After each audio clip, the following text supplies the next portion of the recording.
Hello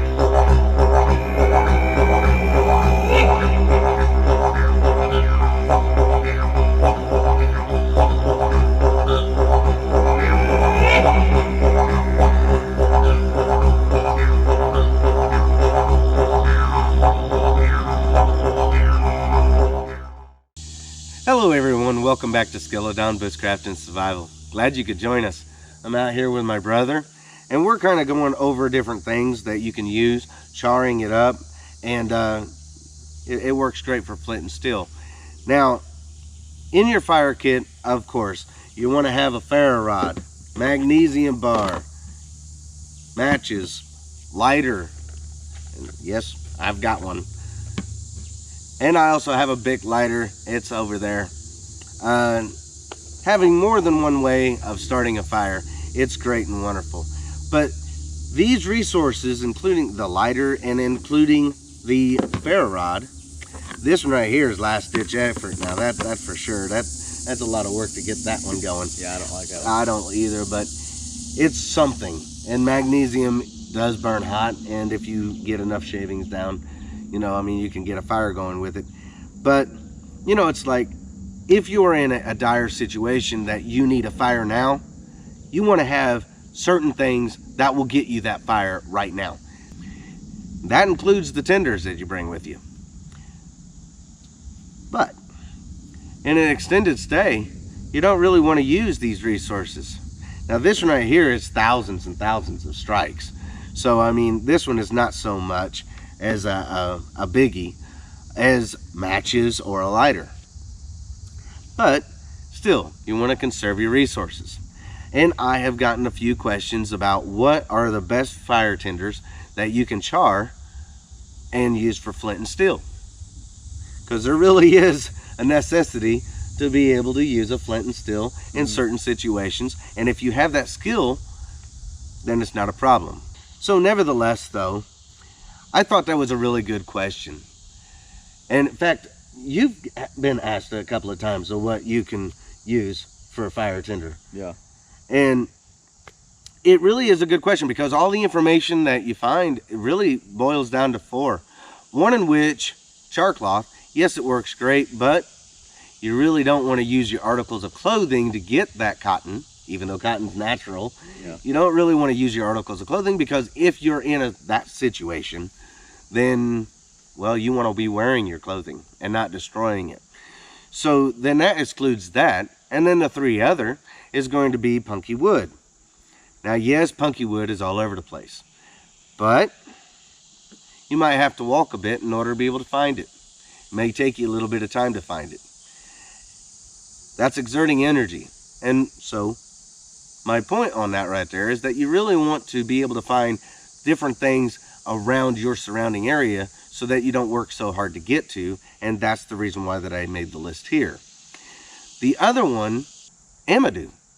And amadou is one of those that you have to process. Now, there's several different mushrooms that do have amadou on them, but you've got to process that.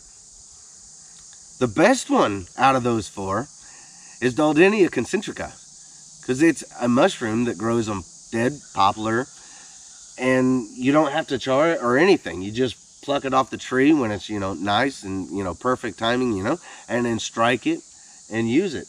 And you do find it in several different locations. But what if you can't find it? So, what about other things that you can find? So out of this list right here, I'm trying to name off a group of things that you can find that you may not be able to find all of them, but at least you'll be able to find one of them wherever you are. So the first on the list is going to be, and the reason why that I want to talk about this one first is because cedar is in the central and the east, and not so much in the west.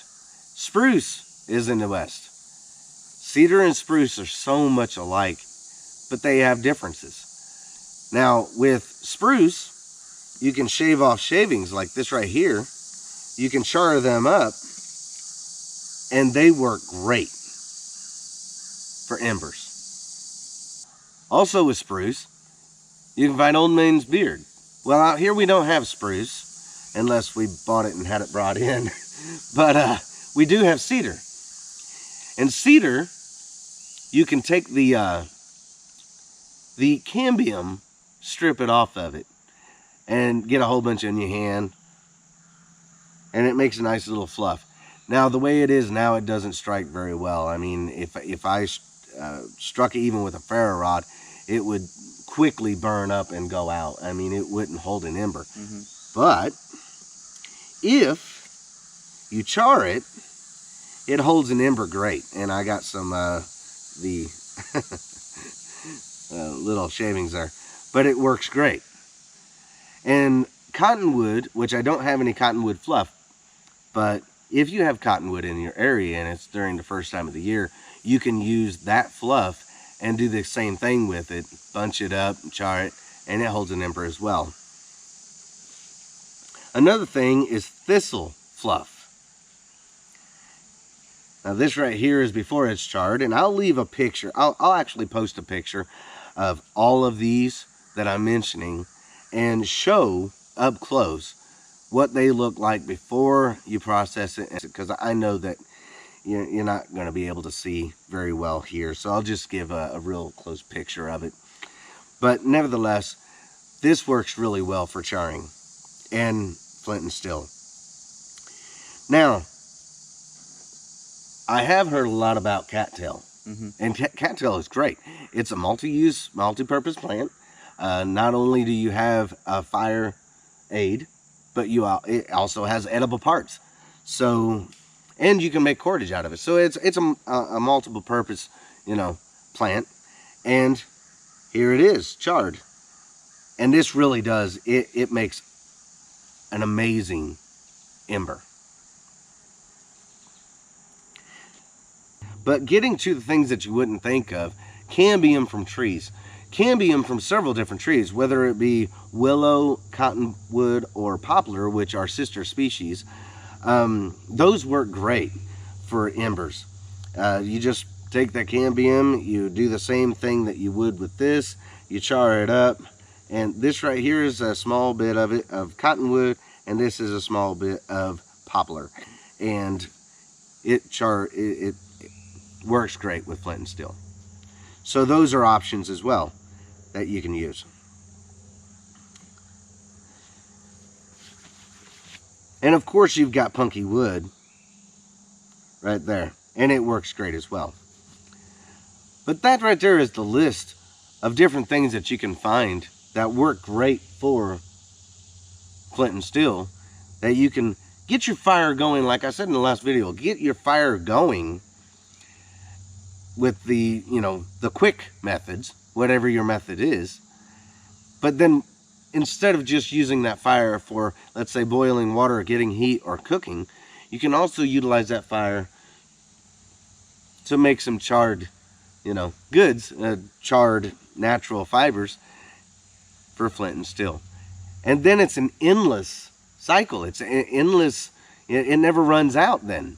Because every single time that you start a fire with this, then you can just char up some more and add it back to your collection, and you never run out of ways of using, flint and steel to get your fire going. So in essence, there's more uses out of flint and steel than there is in a ferro rod, and there are thousands of strikes that you can get from it.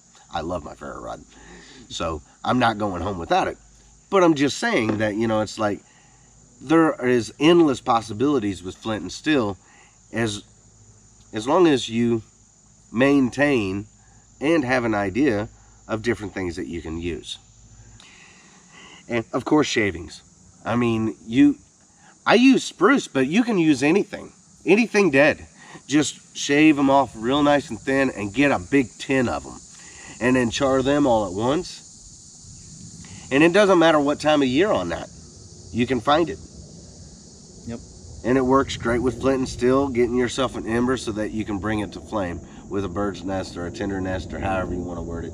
So, yeah, like I said, I really hope that this list gives some kind of a benefit, and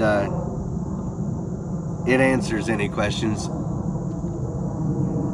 If you have any more questions, let us know and try to get them answered for you. Yep, leave them in the comments. I'll be happy to answer them for you. Well, I hope you enjoyed our comprehensive list. I hope that it helped out. And until next time, remember, nature, it does provide.